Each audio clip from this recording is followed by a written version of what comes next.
Even though you're upset, even though you're mad, even though you're sad, you still matter to you. Hey ladies, and welcome back to the Weight Wanters channel. If you're new here, hi, my name is Bella. I'm a weight gain coach and I help teach the girlies how to gain healthy weight. So if you're watching this video today, I'm here to tell you the thing that I don't hear a lot of people talk about and I think is incredibly underestimated when it comes to reaching your weight gain goals. The umbrella term that I'm going to give this is emotional intelligence, but really what I'm talking about is focusing on your self-development, focusing on your mindset, focusing on your emotional maturity, your emotional control. These are things that are so underrated and so almost at the bottom of people's list, or not even on their list because it's not even something that they think about when it comes to your weight gain journey, but it can truly be the thing that makes or breaks your success. And let me just give you an example why. So as I've said before on this channel, I was someone that felt like I ate a lot and I just couldn't gain weight when I was younger. But the real reason that I wasn't gaining weight was because my emotional control was way off and my mindset was in the bin. So although on a normal or a good day, I could eat a lot, on the days that I was stressed, on the day that someone got on my nerves, on the day that I was anxious, I was angry, I was upset, I was just feeling intense emotion, I would let those emotions rule my day. Instead of me being the boss that I am and taking control, I would just let my emotions take control. I would step back and be like, okay, I don't have an appetite. I'm not going to eat all day. Or this person has got on my nerves so much, I'm just going to stay in this mood, be angry, and I'm not going to eat. I don't care. Now, that's my personal experience. And it's not to say that now, whenever I'm stressed or anxious, my appetite doesn't go sometimes. Of course, that still happens. It's literally your body's natural response, fight or flight. But I am so much better at being intentional about getting over this or letting my emotions be my emotions, but not let them get in the way of my actions for the day, not let them take over my day and become my whole day. Instead, I've learned, and believe me, child, it takes practice. I've learned to take back that control and take back control of my day. Now, usually I do have a plan or kind of script that I follow when I make these YouTube videos, but today I'm just raw dogging it, okay? Because I just want to get down and dirty and be honest with you ladies. And there's some videos and some topics that I just feel you can't plan them too much. Do you know what I mean? You just got to know what you're talking about and just let it flow. So let's start by getting logical, okay? We know as women that struggle to gain weight, one of the most common triggers to your appetite going, to you not eating, is your emotions, okay? Is the feelings of being anxious, being sad, being angry, whatever the emotion is. But those emotions often are, if not the main trigger, that makes us fall off track, that makes us forget about our appetite, that makes us not eat for the whole day. So knowing that, surely focusing on that emotional control, focusing on managing your stress better, focusing on setting boundaries, okay? Because sometimes it's the lack of boundaries that we have with people or situations around us that let us become so affected by these situations. Surely that's where the focus should be. And for me, I realized a huge difference in my weight gain journey when I started working on myself, when I started to read those self-help books, when I started to go to therapy, when I started to dig deeper, when I started to learn to control my emotions. And ladies, this is a skill that you can use in every single area of your life. This is bigger than your weight gain journey right now.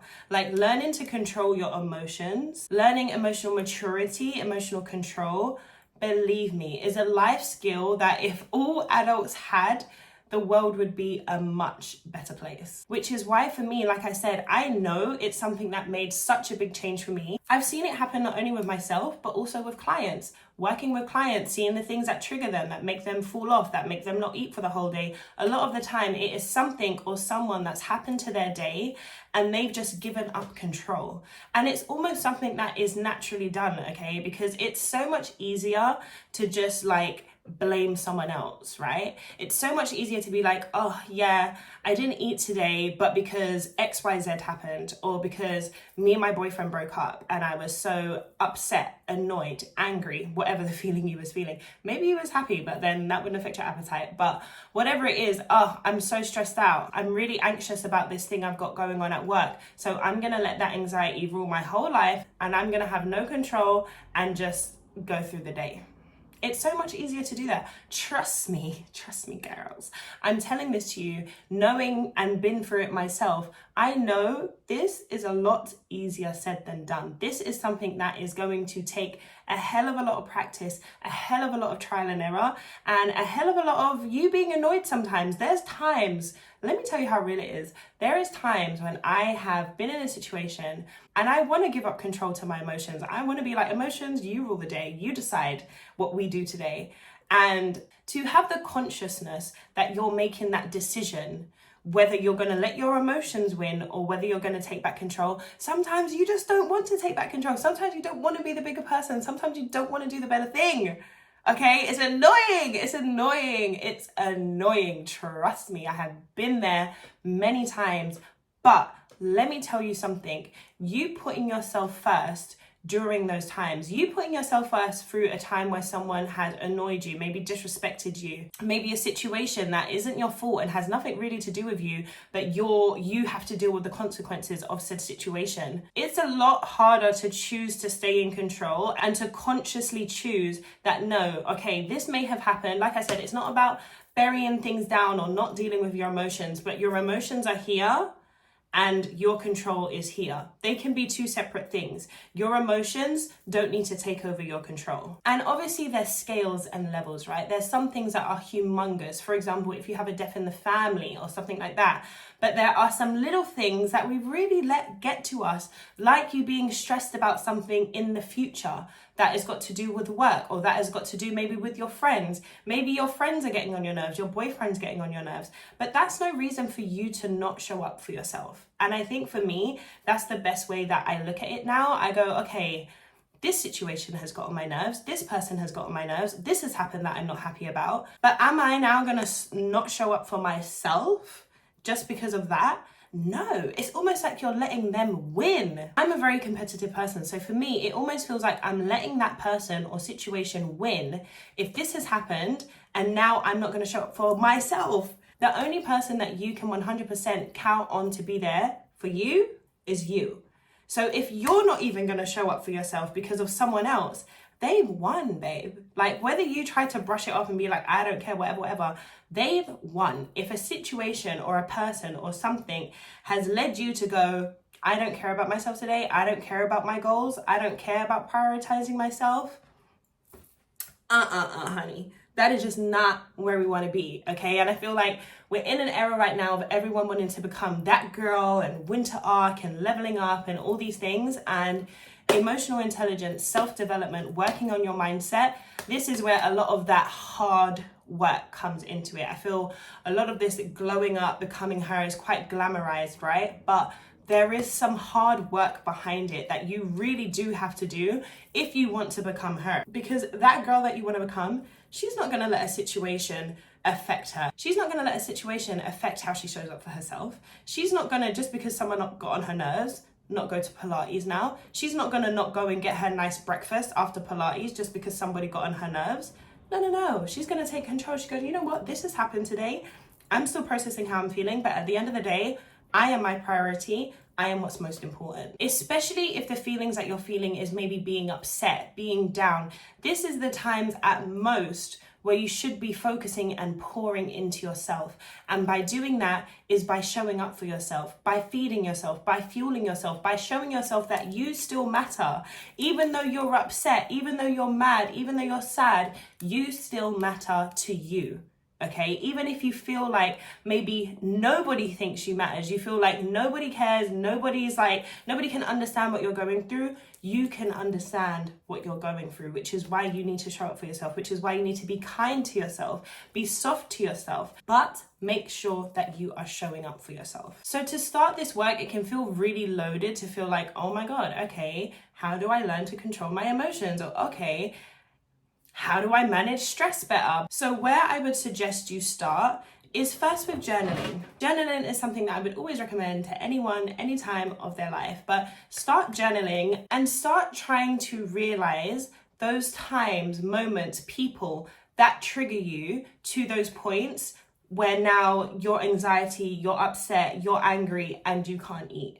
Like, notice those time periods. Like, start to notice the things that make you tick. Start to notice the people that maybe drain your energy, maybe don't make you feel good, the situations that don't make you feel good. Maybe start to realize the boundaries that you haven't set hard enough, or maybe you haven't set at all with people, with situations that then bring that stress or anxiety onto yourself. Once you realize the things, the situations, the people that are triggering you to go to that place, then it's about setting intention to try and not make that happen, or set an intention that when you're in that space, instead of me fucking everything off and, like I said, letting your emotions take over and rule your day, I'm maybe going to go for a walk for 10 minutes. Maybe I'm going to call my friend and have a rant to just get it off my system, but I'm going to do something proactive for myself. Maybe, okay, yes, I am pretty stressed, so I do feel anxiety.